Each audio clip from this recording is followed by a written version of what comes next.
আজ তোমাদের পড়াবো হিংসুটে সুকুমার রায়। এক ছিল দুষ্টু মেয়ে, বেজায় হিংসুটে আর বেজায় ঝগড়াটি। তাহলে এক ছিল খুব দুষ্টু মেয়ে, বেজায় হিংসুটে মানে প্রচণ্ড হিংসুটে, আর ছিল কি বেজায় ঝগড়াটি মানে প্রচুর ঝগড়া করতো। তার নাম বলতে গেলেই তো মুশকিল, কারণ ওই নামে শান্ত লক্ষ্মী পাঠিকা যদি কেউ থাকে তারা তো আমার উপর চটে যাবে। তার নাম বলা যাবে না বলে লেখক বলেছেন। কেন বলা যাবে না? কারণ ওই নামে কেউ যদি লক্ষ্মী পাঠিকা থেকে থাকে, তাহলে তারা বক্তা লেখকের উপর চটে যাবেন, সেই জন্য তিনি নাম বলছেন না। হিংসুটির দিদি বড় লক্ষ্মী মেয়ে, যেমন কাজে কর্মে তেমনি লেখাপড়ায়। আর ঠিক উল্টো, হিংসুটির দিদিটা ঠিক উল্টো। যেমন লক্ষ্মী মেয়ে কাজে কর্মে তেমনি লেখাপড়াতেও সে খুব ভালো। হিংসুটির বয়স 7 বছর হয়ে গেল, এখনও তার প্রথম ভাগই শেষ হলো না। আর তার দিদি তার চাইতে মোটে 1 বছরের বড়। সে এখনই বোধোদয় আর ছেলেদের রামায়ণ পড়ে ফেলেছে। তাহলে হিংসুটির বয়স কত? না 7 বছর। 7 বছরও সে প্রথম ভাগ শেষ করতে পারেনি, অথচ তার দিদি মোটে যে কিনা 1 বছরের বড়, সে এখনই বোধোদয় আর আমার ছেলেদের রামায়ণ পড়ে শেষ করে ফেলেছে। ইংরেজি ফার্স্ট বুক তার কবে শেষ হয়ে গেছে। আর ইংরেজির যে ফার্স্ট বুক, সেটা হিংসুটি দিদি অনেক দিন আগে শেষ করে ফেলেছে। হিংসুটি কিনা সবাইকে হিংসে করে, সে তো দিদিকেও হিংসে করতো। তাহলে সে সবাইকে যেমন হিংসা করে, তার দিদিকেও সে হিংসা করে। দিদি স্কুলে যায়, প্রাইজ পায়, হিংসুটি খালি বকুনি খায় আর শাস্তি পায়। তার দিদি স্কুলে যায়, ভালো রেজাল্ট করে, প্রাইজ পায়, আর হিংসুটি কী করে? কোনো পড়া পারে না, খালি বকুনি খায় আর শাস্তি পায়। দিদি যেবার ছবির বই প্রাইজ পেল আর হিংসুটি কিচ্ছু পেলে না, তখন যদি তার অভিমান দেখতে। তাহলে যেবার তার দিদি পরীক্ষায় ভালো ফল করে প্রাইজ পেয়েছিল, সেই দিন হিংসুটি যখন কিচ্ছু পায়নি, তখন তার অভিমান হয়েছিল বিশাল। সে সারাটা দিন ফুঁপিয়ে ফুঁপিয়ে গাল ফুলিয়ে ঠোঁট বাঁকিয়ে বসে রইল, কারোর সঙ্গে কথাই বলল না। সেদিন সে কী করেছিল না, সারাদিন ফুঁপিয়ে ফুঁপিয়ে গাল ফুলিয়ে কেঁদেছিল আর গাল ফুলিয়ে ঠোঁট বাঁকিয়ে বসেছিল, কারোর সঙ্গে সে কথা বলেনি। তারপর রাত্রিবেলায় দিদির এমন সুন্দর বইখানাকে কালি ঢেলে মলাট ছিঁড়ে কাদায় ফেলে নষ্ট করে দিল। আর রাত্রিবেলায় কী করলো, যে বইটা তার দিদি প্রাইজ পেয়েছিল, সেই সুন্দর বইখানাকে সে কালি ঢাললো, মলাট ছিঁড়লো আর কী করলো, কাদায় ফেলে দিয়ে নষ্ট করে দিল। এমন দুষ্টু হিংসুটি মেয়ে। তাহলে মেয়েটা এমনই হিংসুটে দুষ্টু প্রকৃতির ছিল যে সে তার দিদির ভালোও দেখতে পারল না। হিংসুটির মামা এসেছেন, তিনি মিঠাই এনে 2 বোনকেই আদর করে খেতে দিয়েছেন। হিংসুটির মামা এসেছেন, তিনি মিঠাই মানে মিষ্টি এনে 2 বোনকেই খেতে দিয়েছেন, আদর করে খেতে দিয়েছেন। হিংসুটি খানিকক্ষণ তার দিদির খাবারের দিকে তাকিয়ে তাকিয়ে ভ্যাঁ করে কেঁদে ফেলল। হিংসুটি বেশ কিছুক্ষণ তার দিদির খাবারের দিকে তাকিয়েছিল, তাকিয়ে তাকিয়ে কী করলো না, ভ্যাঁ করে একসময় কেঁদে ফেলল। মামা ব্যস্ত হয়ে বললেন, কিরে কি হলো? তার মামা ব্যস্ত হয়ে বলল, কিরে কি হলো? জিভে কামড় লাগলো নাকি? জিভে কি কামড় লেগে গেল? কাঁদছিস সেজন্যে? হিংসুটির মুখে আর কথা নেই, সে কেবলই কাঁদছে। তখন তার মা এক ধমক দিয়ে বললেন, কি হয়েছে বল না। তখন হিংসুটি কাঁদতে কাঁদতে বলল, দিদির ওই রসমুন্ডিটা আমারটার চাইতেও বড়। তখন হিংসুটির মুখে কথা ছিল না, সে কেবলই কাঁদছিল। তখন তার মা এক ধমক দিয়ে বলল, কি হয়েছে বল। তখন হিংসুটি কাঁদতে কাঁদতে বলল, দিদির ওই রসমুন্ডিটা আমারটার চাইতেও বড়। তাই শুনে দিদি তাড়াতাড়ি নিজের রসমুন্ডিটা তাকে দিয়ে দিল। এই কথাটা শুনে সেই রসমুন্ডিটা তার দিদি তাকে দিয়ে দিল। অথচ হিংসুটি নিজে যা খাবার পেয়েছিল তার অর্ধেক সে খেতে পারল না, নষ্ট করে ফেলে দিল। অথচ সে যা খাবার পেয়েছিল তার অর্ধেকটাও সে খেতে পারলো না, কী করলো, নষ্ট করে ফেলে দিল। দিদির জন্মদিনে দিদির জন্য নতুন জামা নতুন কাপড় এলে হিংসুটি তাই নিয়ে চেঁচিয়ে বাড়ি মাথায় করে তোলে। আর দিদির জন্মদিনে যদি নতুন কাপড় জামা আসে তাহলে সে কী করে না চেঁচিয়ে একবারে বাড়ি মাথায় করে তোলে। একদিন হঠাৎ হিংসুটি তার মায়ের আলমারি খুলে দেখে কি লাল জামা গায়ে লাল জুতো পায়ে টুকটুকে রাঙা পুতুল বাক্সের মধ্যে শুয়ে আছে। তাহলে একদিন হিংসুটি কি দেখলো তার মায়ের আলমারিতে লাল জামা লাল জুতো পায়ে একটা টুকটুকে রাঙা পুতুল, সেটা কোথায় আছে না বাক্সের মধ্যে শুয়ে আছে। হিংসুটি বলল, দেখেছো দিদি কি দুষ্টু, নিশ্চয়ই মামার কাছ থেকে পুতুল আদায় করেছে, আবার আমায় না দেখিয়ে মায়ের কাছে লুকিয়ে রাখা হয়েছে। তখন হিংসুটি মনে মনে বলল যে দিদি তাহলে মামার থেকে পুতুলটা আদায় করেছে আর আমাকে না দেখিয়ে কী করেছে মায়ের আলমারিতে তুলে রেখেছে। তুলে শুধু রাখেনি, লুকিয়ে রেখেছে। তখন তার ভয়ানক রাগ হলো। তখন সে ভীষণ রেগে গেল। সে ভাবলো আমি তো ছোট বোন, আমারই তো পুতুল পাওয়া উচিত। তখন সে ভাবলো যে আমি তো ছোট বোন, তাহলে আমারই তো পুতুল পাওয়া উচিত ছিল। দিদি কেন মিছিমিছি পুতুল পাবে? সে ভাবলো যে দিদি কেন মিছিমিছি পুতুল পাবে। এই ভেবে সে পুতুলটাকে উঠিয়ে নিল। সেইটা ভেবে বাস্ক থেকে পুতুলটাকে তুলে নিল। কি সুন্দর পুতুল, কেমন মিটমিটে চোখ আর ফুটফুটে মুখ, কেমন কচি কচি হাত পা, টুকটুকে জামা কাপড়। পুতুলটা ছিল খুব সুন্দর, তার চোখগুলো মিটমিটে, ফুটফুটে মুখ, খুব সুন্দর, কচি কচি হাত পা, টুকটুকে জামা কাপড়। যত সব ভালো ভালো জিনিস সব কিনা দিদি পাবে। যত ভালো জিনিস সব কিনা দিদি পেয়ে যাবে। হিংসুটির চোখ ফেটে জল এলো। হিংসুটি কী হলো, চোখ ফেটে হিংসায় জল এসে গেল। সে রেগে পুতুলটাকে আছড়িয়ে মাটিতে ফেলে দিল। সে পুতুলটাকে রেগে কী করলো, আছড়িয়ে মাটিতে ফেলে দিল। তাতেও তার রাগ গেল না। সে একটা ডান্ডা নিয়ে ধাঁই ধাঁই করে পুতুলটাকে মারতে লাগলো। সে রেগে গিয়ে কী করলো, পুতুলটাকে একটা ডান্ডা নিয়ে মারতে লাগলো। মারতে মারতে তার নাক মুখ হাত পা ভেঙে, তার জামা কাপড় ছিঁড়ে আবার তাকে বাক্সের মধ্যে ঠেসে সে রাগে গড়গড় করতে করতে চলে গেল। তাহলে শুধু মারলো পুতুলটাকে তাই নয়, তার মেরে পুতুলটার নাক মুখ হাত পা সব ভেঙে দিল, জামা কাপড় ছিঁড়ে নিল, নিয়ে আবার বাক্সের মধ্যে রেখে রাগে গড়গড় করতে করতে চলে গেল।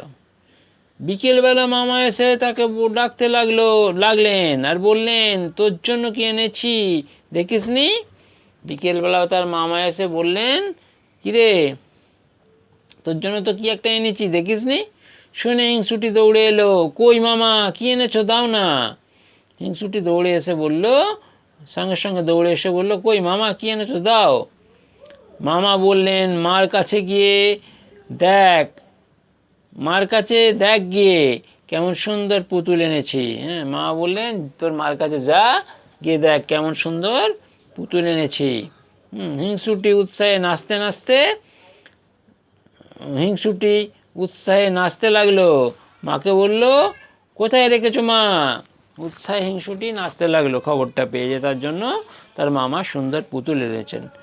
মা বললেন, আলমারিতে আছে। মা তাকে বললেন, যাও আলমারিতে আছে। শুনে ভয়ে হিংসুটির বুকের মধ্যে ধড়াস ধড়াস করে উঠল। তাহলে শুনেই তার বুকের মধ্যে ধড়াস ধড়াস হতে লাগলো।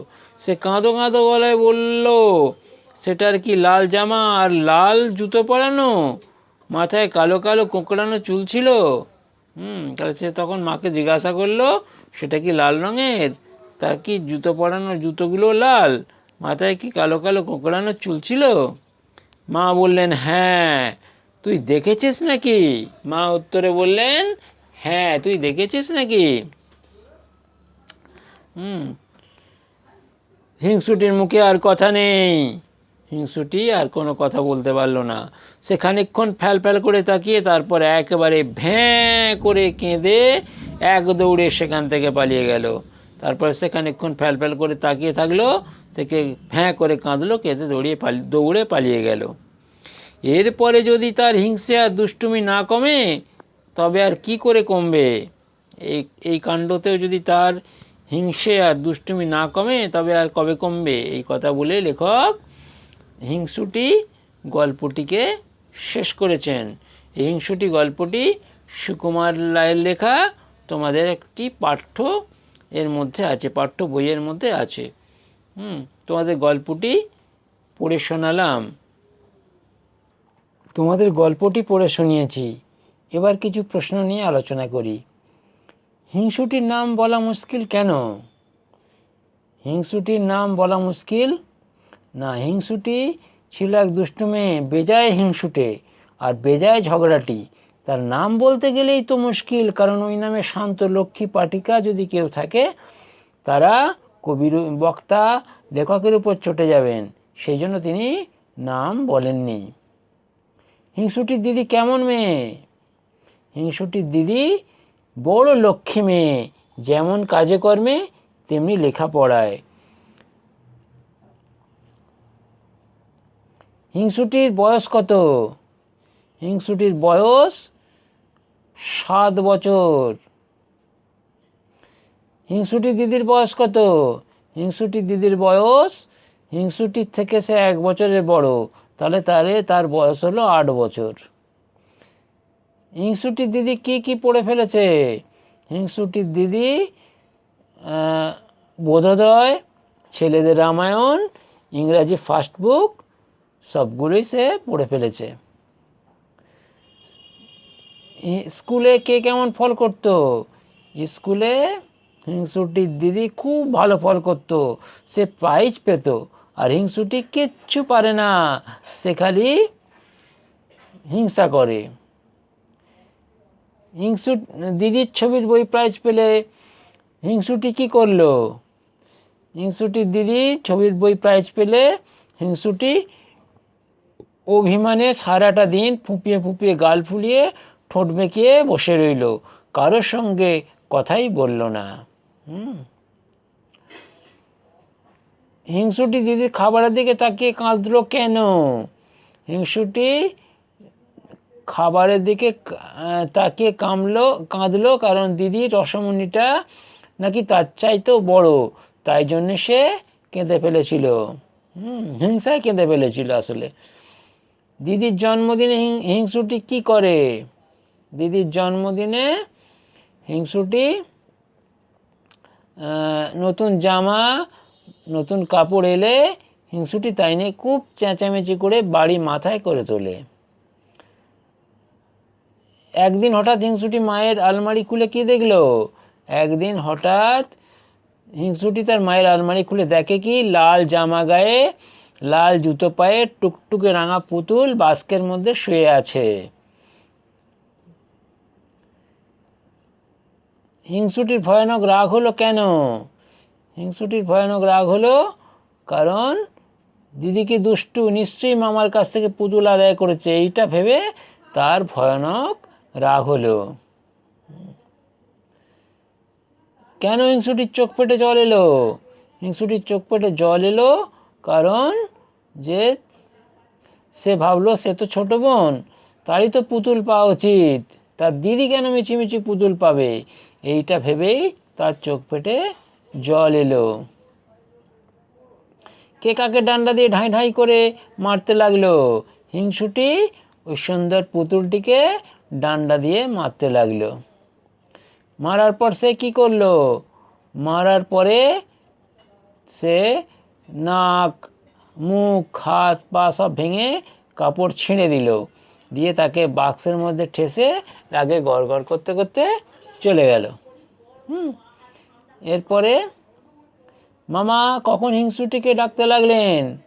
মামা হিংসুটিকে বিকেলবেলায় ডাকতে লাগলেন। মামা হিংসুটিকে ডেকে কি বললেন? মামা হিংসুটিকে ডেকে বললেন যে তোর জন্য একটা উপহার এনেছি, খুব সুন্দর পুতুল কিনে এনেছি, মার কাছে আছে, দেখ গিয়ে। হিংসুটির বুকের মধ্যে ধড়াস করে উঠলো কেন? হিংসুটির বুকের মধ্যে ধড়াস করে উঠলো না যখন সে শুনলো যে তার পুতুলটা আলমারিতে আছে। আর যে আলমারিতে সে খানিকটা আগে কী করেছিল, পুতুলটাকে মেরে কাপড় জামা ছিঁড়ে ঠেসে রেখে দিয়েছিল। সে কাঁদো কাঁদো গলায় কি বলল? সে কাঁদো গলায় বলল যে সেটা কি লাল জামা আর লাল জুতো পরানো, মাথায় কালো কালো কোঁকড়ানো চুল ছিল? এটা জিজ্ঞাসা করলো। হিংসুটির কথা শুনে মা কি বললেন? হিংসুটির কথা শুনে বললেন, হ্যাঁ তুই দেখেছিস নাকি? হিংসুটি ভ্যাঁ করে কেঁদে এক দৌড়ে পালিয়ে গেল। কেন?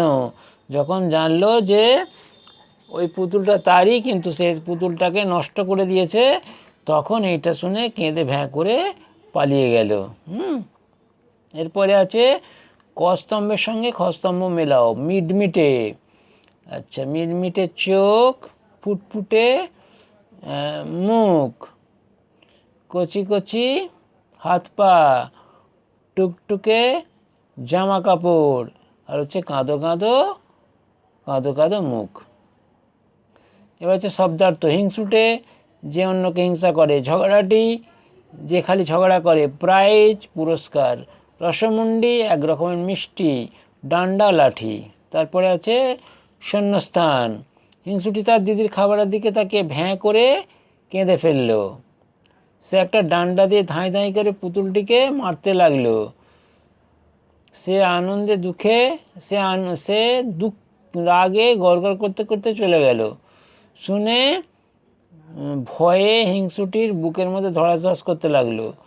সে কাঁদো কাঁদো গলায় বলল। সে খানিকক্ষণ ফ্যালফ্যাল করে তাকিয়ে এক দৌড়ে সেখান থেকে পালিয়ে গেল। এ হলো শূন্যস্থান। আচ্ছা, কোনটি বেমানান খুঁজে বের করে গোল দাগ দাও। এখানে দুষ্টু, শান্ত, হিংসুটে, ঝগড়াটি এগুলো আছে। এখানের মধ্যে দেখা যাচ্ছে দুষ্টু, শান্ত, হিংসুটে, ঝগড়াটি।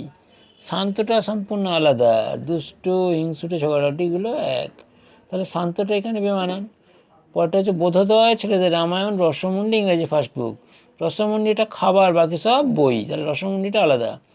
নাচতে নাচতে ফুঁপিয়ে ফুঁপিয়ে গাল ফুলিয়ে ঠোঁট বাঁকিয়ে, ফুঁপিয়ে ফুঁপিয়ে গাল ফুলিয়ে ঠোঁট বাঁকিয়ে, এগুলো সব অভিমানের অভিব্যক্তি, কিন্তু নাচতে নাচতে মানে আনন্দে, এটা আলাদা। মা, মামা, দিদি, হিংসুটি। মা, মামা, দিদি এগুলো সম্পর্ক, কিন্তু হিংসুটিটা আলাদা, হিংসুটিটা অন্যরকম। বাক্স, আলমারি, মলাট, পুতুল। বাক্স, আলমারি, মলাট, পুতুল এগুলো মধ্যে পুতুলটা আলাদা রকম। এরপরে হিংসুটি দিদি লক্ষ্মী মেয়ে বলা হয়েছে কেন? হিংসুটির দিদিকে লক্ষ্মী মেয়ে বলা হয়েছে কেননা হিংসুটির দিদি খুব ভালো কাজে কর্মে লেখাপড়ায়, তাই জন্য তাকে লক্ষ্মী মেয়ে বলা হয়েছে। তাছাড়া পড়াশোনা তো সে খুব ভালো, তখনই সে বোধোদয় ছেলেদের রামায়ণ ইংরেজি ফার্স্ট বুক পড়ে ফেলেছিল, সেই জন্য তাকে লক্ষ্মী মেয়ে বলা হয়েছে। মামার দেয়া পুতুলটা কেমন ছিল, সেটা কোথায় রাখা ছিল? মামার দেয়া পুতুলটা ছিল খুব সুন্দর। লাল টুকটুকে, লাল জামা গায়ে, লাল জুতো পায়ে, টুকটুকে রাঙা পুতুল। খুব সুন্দর। তুমি কি, সেটা কোথায় রাখা ছিল? সেটা হিংসুটির মায়ের আলমারিতে রাখা ছিল। পরে প্রশ্ন, তুমি কি হিংসুটির মতো হতে চাও? না। কেন চাও বা চাও না তা লেখো। চাই না কারণ এত হিংসা নিয়ে সত্যি সত্যি কিছু উন্নতি করা যায় না। সত্যিকারের উন্নতি করতে গেলে হিংসা ছাড়তে হবে। হিংসা করা ভালো নয়, এই বিষয়ে 5টি বাক্য লেখো। হিংসা করা ভালো নয়, এই বিষয়ে তোমরা 5টি বাক্য লিখে ফেলো। আজ তোমাদের সবাইকে একবার শুভেচ্ছা আর ভালোবাসা জানিয়ে শেষ করছি।